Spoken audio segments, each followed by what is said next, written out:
예상치도 못한 엄청난 지진이 일어나서 지구촌이 불안하고 또 두려움에 휩싸여 있을 때에 저 미국 켄터키주 윌모어라고 하는 6,000명 정도가 사는 작은 마을, 거기에 에즈벨이라고 하는 신학대학이 있는데 그 신학대학에는 한 주에도 몇 번씩 채플이 이루어지는데 수요일 날 한 목사님이 채플에 와서 설교를 했습니다.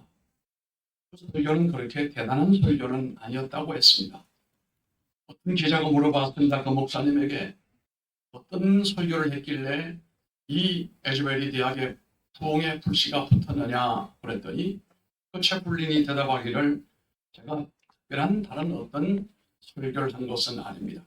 단지 그날 제가 힘주어 외쳤던 것은 탁월한 겸손한 사람이 되자. 엄청난 겸손한 사람이 되자. 하나님 앞에 무릎을 꿇고 하나님 앞에 내 지식과 내 모든 의식을 하나님 앞에 내려놓고 그분의 지혜와 그분의 지식과 그분의 인도를 따르자. 나는 그렇게 설교를 했습니다. 라고 했습니다. 이 채플린이 그날 설교를 마치고 그분은 그냥 그렇게 집으로 돌아갔습니다. 그 채플에 참석했던 교수님들이나 학생들이나 대부분이 돌아갔습니다. 강의실로 돌아갔고 집으로 돌아갔습니다. 그런데 거기 남은 한 20명, 30명 정도의 학생들은 남아서 계속 기도를 하고 찬송을 하는 가운데 서서히 봄비와 같은 은혜가 그들에게 임하고 하나님의 임재를 느끼기 시작을 했습니다. 아멘. 이 학생들이 너무도 감동이 되어 친구들에게 아람아람으로 문자를 보냈습니다. 그리고 교수님들에게도 보냈습니다. 학생들이 서서히 모여들기 시작을 했습니다. 그 지역에 있는 교인들도 모여들기 시작을 했습니다. 그 시간 뒤에는 그곳이 가득 차서 들어갈 수가 없을 정도로 놀라운 역사가 계속되었습니다. CNN과 폭스라고 한 유명한 방송 매체들이 그곳으로 취재를 나왔습니다. 이미 사람들이 인산인해가 되어 들어갈 수가 없고 그 조그만 촌 동네에 그 캠퍼스에 그 잔디마당에 사람들이 3, 4, 5 모여서 거기서 기도하고 들어갈 수가 없으니까 거기서 기도하고 있습니다. 찬양이 이루어지게 되고 말씀 전도가 나타나게 되고 전파가 일어나게 되고 그리고 간증을 하면서 시간은 하루가 지나고 이틀이 지나고 계속해서 그 역사가 진행이 되어 2주 동안 그 역사가 이루어졌다는 얘기를 듣게 됐습니다. 이때 많은 사람들, 미국뿐만 아니라 한국에서도 아시아에서도 저 유럽에서도 교회의 부흥을 갈망하는 사람들이 그곳에 모여들었습니다. 그런데 문제는 그 조그만 시골 윌모어라고 하는 촌동네에 사람들이 인산인해가 되고 경찰이 총 출동을 해서 안전을 유지하고 공항에는 발 디딜 틈이 없을 정도로 북적대는 현상이 일어나게 된 것은 바로 에즈버리 대학에서 일어났던 부흥의 잔잔한 역사였습니다. 오순절 같은 바람 같은 성령, 불 같은 성령이 아니라 회개하는 각성운동과 더불어 하나님 앞에 모두가 다 하나님의 강력한 임재를 감동을 하고 하나님의 일하시고 역사하심을 체험을 하는 그런 부흥의 역사였습니다. 그런데 이 운동이 이제 마지막 마무리 지으면서 그들이 헤어지면서 이제 우리가 여기서 매일 기도만 하고 있을 일이 아니고 우리가 살고 있는 지역으로 흩어져서 그곳에서 부흥의 불씨가 됩시다. 그들이 기도하는 사람들, 은혜 받은 사람들이 다 이제 흩어졌습니다. 이제 어떤 현상이 또 일어나려는지 우리가 눈여겨볼 일인 것입니다. 그런데 오늘 제가 전하고자 하는 것은 이 켄터키 윌모어라고 하는 조그만 촌동네에서 이런 엄청난 놀라운 부흥의 역사가 일어남으로 전 세계가 집중하게 된 배경 속에는 한 교수의 헌신적인 헌신이 있었습니다. 2016년에 말레이시아의 콩 교수라고 하는 분이 이 에즈벨리 대학의 교환 교수로 왔습니다. 에즈벨리 대학의 교환 교수로 와서 마치고 돌아갈 점에 하나님께서 그에게 강력하게 감동을 주시는데 너 돌아가지 말고 교수직을 내려놓고 에즈벨리 대학 부흥을 위해서 특별히 기도하라. 이런 감동을 자꾸 받아요. 어떤 사람은 이것을 특별 계시라고 하면서 이단성이 있는 것이 아니냐라고 말하지만 그건 이단이 아닙니다. 성령의 감동은 언제나 우리 개인적인 마음에도 감동을 주게 되어 있습니다. 네. 그것을 느끼는 사람도 있고 느끼지 못하는 사람도 있을 것입니다. 이 콩 교수가 하나님, 내가 교수를 하기 위해 얼마나 수고하고 여기까지 올라왔는데 교수직을 내려놓으라고 해. 하나님, 너 교수직을 내려놓고 에즈베리 대학의 부흥을 위해서 기도하라. 이 콩 교수님이 하나님의 말씀의 감동을 저버리지 않고 교수직을 내려놓고 이 대학의 기숙사 옆에 조그만 기도처를 준비하고 거기에 기도를 계속했습니다. 한국 사람들이 하는 것처럼 새벽 5시에 기도하는 사람들과 함께 기도를 했습니다. 한국인 목사님도 있었고 주변에 기도하는 사람들과 더불어 거기서 계속 기도하면서 에즈베리 대학의 부흥의 역사를 위해서 기도를 했습니다. 한 번은 하나님께서 이 콩 교수에게 이제 네가 플랜카드를 만들어가지고 쉽게 말하면 우리 말하면 피켓을 만들어가지고 메고 다니라고. 이 에즈베리 사람들이 알 수 있게끔 메고 다니라고. 여러분 아시죠? 남대문 같은 데 가면은 서울역에 가게 되면은 앞뒤에 이렇게 메고 다니는 사람 있죠? 이 콩 교수가 하나님, 내가 그래도 출신이 교수인데 길거리에 내가 이 피켓을 메고 다니면 사람들이 나를 뭐라고 할까요? 그랬더니 상관없다. 콩 교수님이 순종을 했어요. 피켓을 앞뒤로 만들어가지고 거기다가 뭐라고 했냐면 기도하라, 회개하라. 이 두 글자를 써가지고 앞으로 뒤로 메고 그 동네를 계속 다닌 거예요. 에즈베리의 이 윌모 사람들이 이 양반을 모르는 사람이 없어요. 이상한 동양인이 앞뒤로 피켓을 메고 다니면서 기도하라, 회개하라 라고 하니까 별명을 뭐라고 쳤냐면 샌드위치맨이라고 했어요.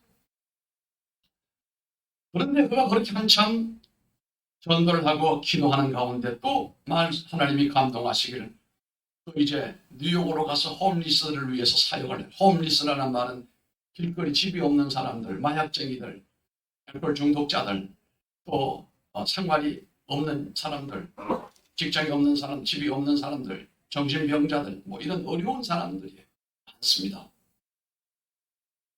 이런 사람들을 위해서 사역을 하는 하나님, 제가 하나님 말씀 순종해서 여기까지 왔는데 그걸 홈리스까지 하란 말입니까? 그 사모님도 참 대단한 분이에요.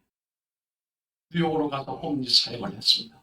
처음에는 별로 여의치 않았지만 진행할 때마다 그 불쌍한 사람들을 볼 때 하나님이 이들에게 사랑을 베풀고 소망을 주라고 하시는구나. 그런데 그 에즈베리 대학의 부흥의 불이 일어나는 그 시간이 11시였는데 그 11시에 이 콩 교수가 홈리스 사역을 하는데 그날 아침에 자고 나는데 그렇게 아침이 물개가 뜬 것처럼 환하게 열렸단 말이에요. 참 오늘 이런 날도 있구나. 기쁜 마음으로 홈리스 사역을 하는데 그 시간이 바로 11시가 되고 그 시간이 에즈베리 대학의 부흥의 불이 붙은 시간이었다는 겁니다.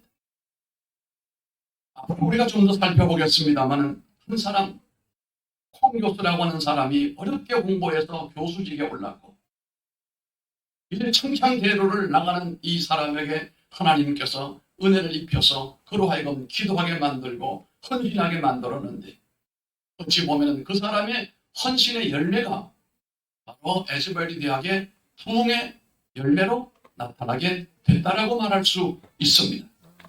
오늘 본문의 주제가 되는 말씀이 바로 그 헌신의 말씀입니다. 믿음 안에서 생산되는 이 헌신은 그 사람의 영적 전투와 삶을 살아갈 수 있게 만들어주는 힘을 제공해 준다는 사실입니다.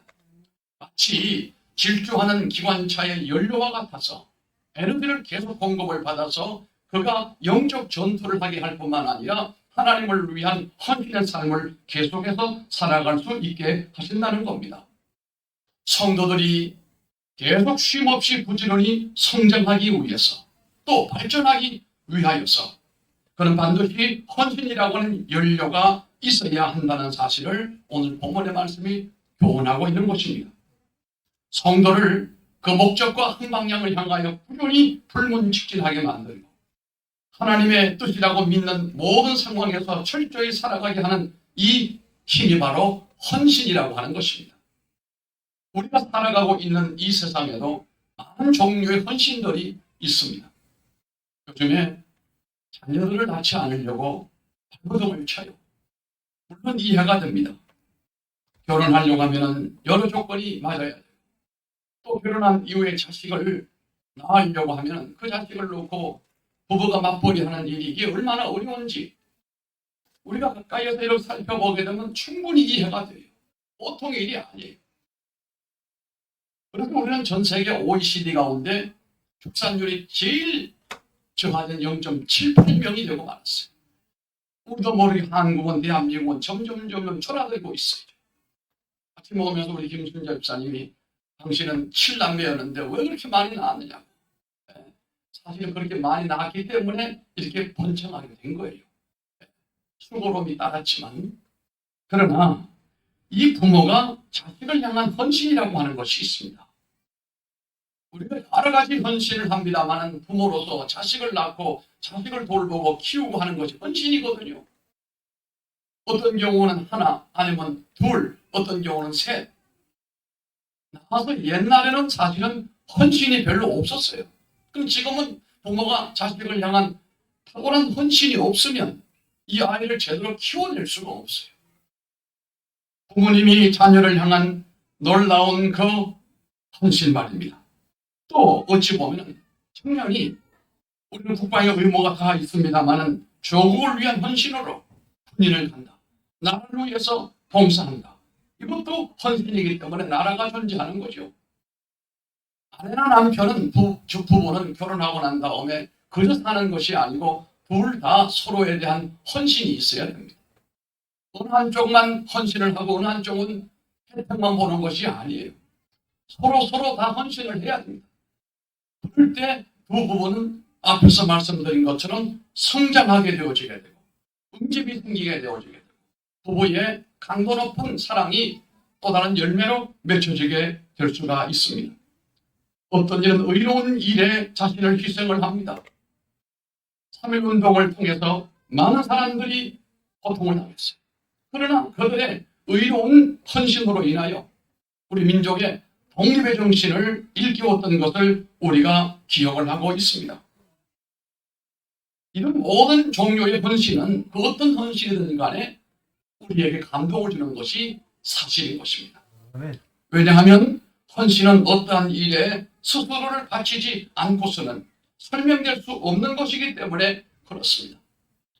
가치 있는 일에 헌신하는 것은 늘 우리들에게 감동을 준다면 만약에 우리가 살아계신 하나님께 헌신하는 삶을 살아가는 것은 과연 어떤 감동을 주겠습니까?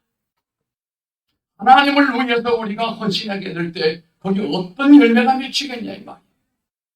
하나님의 마음을 감동케 하지 않겠습니까?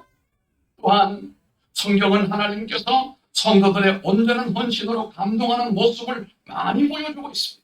성경 속에는 하나님을 감동시킨 성도의 그런 모습들이 많아요.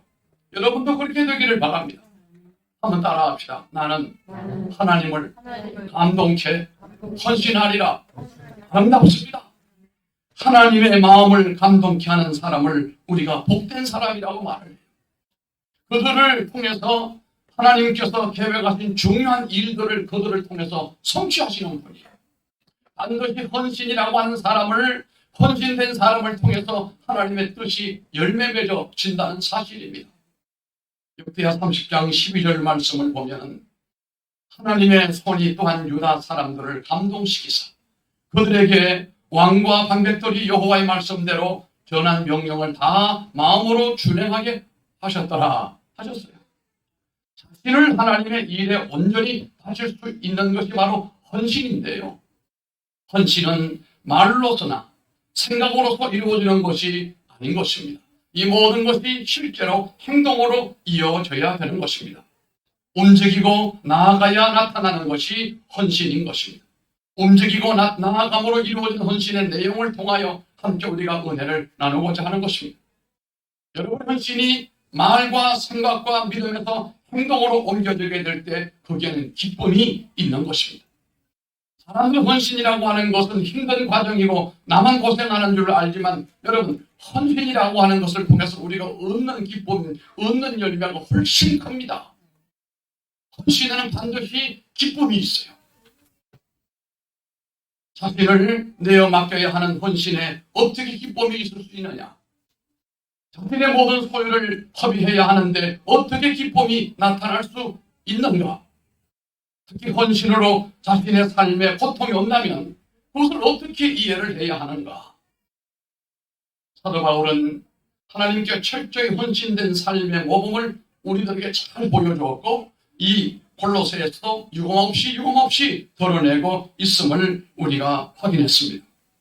그의 헌신은 육체적으로 과단하고 가난하기까지 했지만 그에게는 누구도 알 수 없는 그 속에 기쁨이 있었어요. 기쁨이 있었어요. 24절의 말씀입니다. 나는 이제 너희를 위하여 받는 괴로움을 기뻐하고, 이 헌신입니다. 이걸 기뻐하고 그리스도의 남은 고난을 그의 몸된 교회를 위하여 내 육체에 채우노라. 아멘. 여러분 가운데도 이런 믿음이 있어야 돼요. 여러분의 개인의 영달만 위해서가 아니고 하나님의 나라와 주의 교회를 위하여 내가 내 안에 이 고통을, 고난을 채우겠다. 왜요? 이것 헌신이 우리들에게 말할 수 없는 기쁨이 되기 때문에 바울 사도는 복음을 위하여 지금 감옥에 갇혀 있습니다. 그의 몸은 감옥의 불편함을 통해서 지치고 힘에 겨워 있습니다. 그런데도 그는 자신에게 넘치는 기쁨을 이기지 못하고 이것을 우리들에게 전하고 있다는 사실입니다. 하나님께 자신을 온전히 드릴 때 거기에 반드시 기쁨이 옵니다. 영적 헌신은 자신이 세상에서 금은 보화를 얻을 때나 다이아몬드를 얻을 때보다 더 엄청난 기쁨과 희락을 느끼는 것을 여러분도 체험하기를 바랍니다. 내가 자동차를 사고 집을 사고 땅을 사는 것보다도 엄청난 기쁨이 있다는 겁니다. 이 기쁨을 모르는 사람은 한낱 허비에 불과하다고 생각을 하고 헌신을 부담스럽게 생각을 하는 거예요. 믿음의 정상에 있는 사람들은 자신의 가진 소유와 자신의 귀한 것까지 허비함으로써 가슴 뿌듯한 기쁨을 누리고 있던 사람들이었습니다. 믿음이 없는 사람들은 부분적인 헌신 안에서 끝없이 아쉬워하고 후회하지만 그런 기쁨이 없었습니다. 우리는 사복음서 중에 이러한 허비 헌신을 발견하게 되는데 마태복음 26장이나 마가복음 14장이나 누가복음 7장 말씀을 보게 되면 비싼 향유를 가지고 와서 예수님의 머리와 발을 씻기는 여인에 관한 얘기입니다. 이 여인에게 향유는 자신의 전 재산입니다. 분명히 여러 뜻이 있어 오랫동안 어렵게 모았던 것을 깨뜨린 겁니다. 어떤 사람은 일생을 살아가면서 한 번도 이 옥합을 깨뜨리지 못한 분이 있어요. 한 번도 주님 앞에 이런 과정을 헌신하지 못하는 분도 있단 말이에요. 얼마든지 할 수가 있습니다. 그러한 재산까지 허비할 수 있는 헌신은 자신을 비우고 드림으로써 인해 가능하게 되었는데 이 헌신이라고 하는 것은 움켜잡는 것이 아니고 손에 있는 것을 놓아드리는 과정이 바로 헌신인 것입니다. 움켜잡는 것이 아니고 손에 있는 것을 놓아서 가게 하는 거예요. 놓아서 하나님께서 원하시는 방향으로 가게 하는 것이 헌신인 것입니다. 그것은 아쉬움이나 후회가 있을 수가 없어요. 거짓이 있을 수가 없어요. 그래서 하나님께 온전히 드리는 헌신에는 거기에 분명히 뭐가 있다고 그랬습니까? 기쁨이 있어요. 사사기 5장 2절 말씀을 보면 또 5장 9절 말씀을 보면 이스라엘의 영솔자들이 영솔하였고 백성이 즐거이 헌신하였으니 여호와를 찬송하라. 또 내 마음이 이스라엘의 방백을 사모함은 그들이 백성 중에서 즐거이 헌신하였으니 여호와를 찬송하라. 아멘. 이스라엘 자손이 하나님 앞에서 범죄했을 때 그들은 큰 적군을 만나게 되었어요. 하나님께 순종하고 헌신하는 삶에는 적이 출현하지 않지만 불순종할 때는 적들이 많이 죄를 하게 되는 거예요. 적들이라고 하는 것은 반드시 군인만이 아닙니다. 건강의 적도 있고 경제적인 적도 있고 정신적인 적도 있다는 사실입니다. 하나님께 순종하는 사람들은요, 큰 적군이 몰려와도 그 적군을 하나님의 은혜로 물리치는 방어력이 있는 것입니다. 그러나 헌신이 연약한 사람들에게는 아이 같은 적군이 나타나도 쩔쩔매게 되고 이길 수가 없다는 사실이에요. 하나님께 헌신된 사람들에게는 어떤 적군이 몰려와도 그것을 감당하고 물리칠 수 있는 디펜스 파워가 강한 거예요. 한 길로 오는 적도 7길로 물리쳐버리는 사람이 누구입니까? 하나님께 헌신되어져 있는 사람들이다, 이 말씀입니다. 하나님께서 가나안 왕 야빈을 이스라엘 자손들 앞에서 패하게 하실 때 여선지자 더보라와 바락의 증언은 하나님 앞에서 온전히 행하여진 헌신에는 하나님을 찬양하는 기쁨이 있다는 점을 우리에게 알려주고 있습니다. 동산의 성도 여러분, 하나님께 즐겁게 헌신하시기 바랍니다. 내 몸을, 내 이 모든 것을 세상에 맡겨서 세상의 즐거움에 헌신당하지 말고 살아계신 하나님 앞에 헌신함으로 인하여 기쁨을 누리는 여러분 되기 바랍니다. 주님은 그 백성의 헌신을 아주 기뻐하시고 그 기쁨을 우리에게 되돌려 주시는 하나님이신 것입니다. 헌신된 삶을 통하여 그 어디서도 얻을 수 없는 삶의 기쁨과 즐거움이 여러분에게 가득무드하게 되기를 바랍니다. 두 번째는 헌신에는 성취가 따라오게 되어 있습니다. 하나님께 헌신은 반드시 그 목적하는 바의 성취가 나타나게 되어졌는데, 오늘 에즈벨리에 일어났던 부흥의 홍 교수가 어렵게 성취했던 그 교수직을 내려놓고 온전히 부흥을 위해서 기도하고, 그리고 교수쯤 된 사람이 사람들에게 샌드위치맨이라고 놀림을 받으면서도 그 피켓을 메고 다니면서 기도하여 회개하라고 했죠. 또 뉴욕에 가서 홈리스들을 위해서, 거지들을 위해서 사역을 한 거 아니겠습니까? 이러면서 그가 하나님 앞에 간절히 기도했던 그 기도 헌신에는 놀라운 부흥이라고 하는 성취가 이루어진 것입니다. 그 목적은 기쁘신 하나님의 뜻을 이루어 드리는데 초점이 맞추어져 있었습니다. 오늘 25절 말씀을 보면요, 내가 교회의 일꾼 된 것은 하나님이 너희를 위하여 내게 주신 직분을 따라 하나님의 말씀을 이루려 함이라. 아멘. 교회 모든 직분자들은 이 말씀을 깊이 새겨야 되는 것입니다. 내가 이 직분을 왜 받았는가? 이 직분을 하나님이 내게 왜 주셨는가? 직분에 대한 부담만 갖지 말고 그 직분에 대한 기능을 하시기를 바랍니다.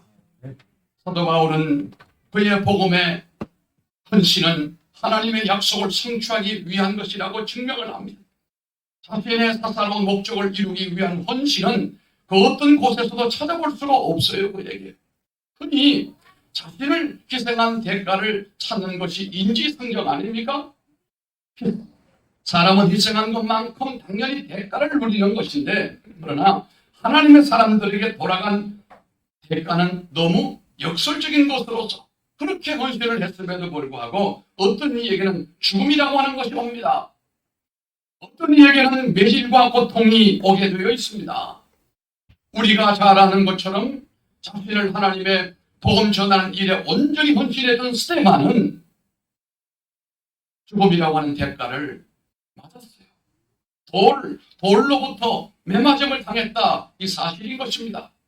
뿐만 아니라 사도들의 철저한 헌신에도 많은 고난과 고통이 동반이 되었습니다. 이러보건대 하나님의 백성의 헌신의 결과로 나타나는 성취는 우리의 뜻이 아닌 하나님의 뜻이 이루어지는 것을 우리가 알게 되는 것입니다. 이 콩 교수의 헌신이 이런 부흥으로 이어질 줄이야 누가 알았겠느냐 말이에요. 그 부인 사모님의 얘기가 기가 막혀요. 그래서 우리 물어봤습니다. 남편이 교수직을 내려놓고 기도한다고 교수님 옆에 방 하나 얻어가지고 맨날 기도하고 피켓을 메고 돌아다니고 홈리스들을 위해 가서 거지들을 위해 사역을 하고 어떻게 했습니까? 두 가지였어요. 저는 남편이 하자고 하는 대로 했습니다. 두 번째, 그것은 하나님의 명령에 순종한 것입니다. 기도하는 남편들에게는 아내들이 또 이런 아내들이 있어야 되는 것입니다. 욥의 아내처럼 하지 말고 이 콩 교수님이 아내처럼 해야 돼요. 아내들 아멘 안 하시네요. 그렇게 해야 됩니다. 남편이 주님을 위해 선신되고 하나님께 순종하고 뜻대로 살려고 할 때 아내가 받쳐주고 밀어주고 해야 되는 것입니다. 또 반대로 아내가 그렇게 할 때 남편이 뒤에서 기도해주고 밀어주고 힘이 되어 주면 좋습니다. 어쨌거나 이런 희생에 동반되는 헌신에 동반되는 희생은 자신의 가장 좋은 것들이 주로 헌신당하는 것 아닙니까? 베드로는 주님을 따르기 위해서 그의 삶을 책임지고 있던 그물과 배를 버리는 헌신을 희생을 했습니다. 뿐만 아니라 자신의 소신이나 확신도 버리고 주님을 따라가는 모습을 보면서 그가 수지자가 된 거예요. 바울은 자신의 소신과 확신 때문에 많은 예수 믿는 사람을 감옥에 가두고 핍박을 하지 않았습니까? 하지만 주님을 만나고 난 다음에 그는 지금까지 자신을 지탱해 주었던 자신의 소신과 확신을 다 버렸어요. 자아를 버려버렸단 말입니다. 그에게 있던 모든 것을 주님을 위해 드리게 되었던 겁니다. 또한 하나님 앞에 드리기를 원하는 사람은 귀한 것을 드리는 반면에 온전히 드려야 되는 것입니다. 우리는 사도행전 4장 5절에 나오는 바나바와 아나니아와 삽비라 교훈을 잊으면 안 됩니다. 거기에 한 사람은 하나님 앞에 온전한 헌신이었고 한 부분은 가짜 헌신이었습니다. 부분적인 헌신이었습니다.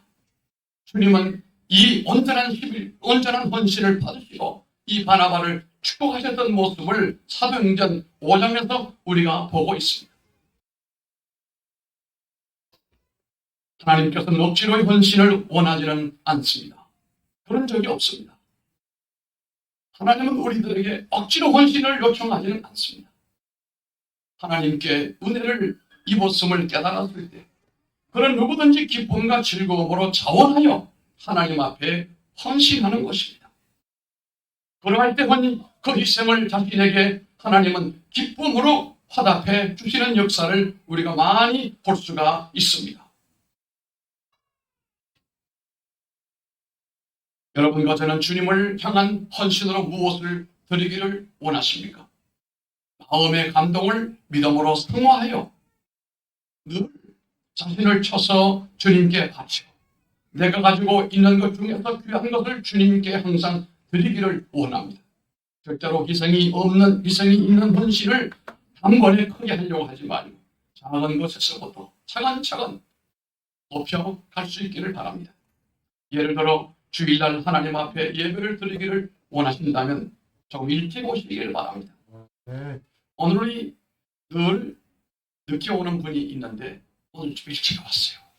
김인식 전도사님 부부가 일찍 와가지고 아이들도 주일학교에 들어가고 자기들도 하나님 앞에 처음부터 예배드리니까 좋지요?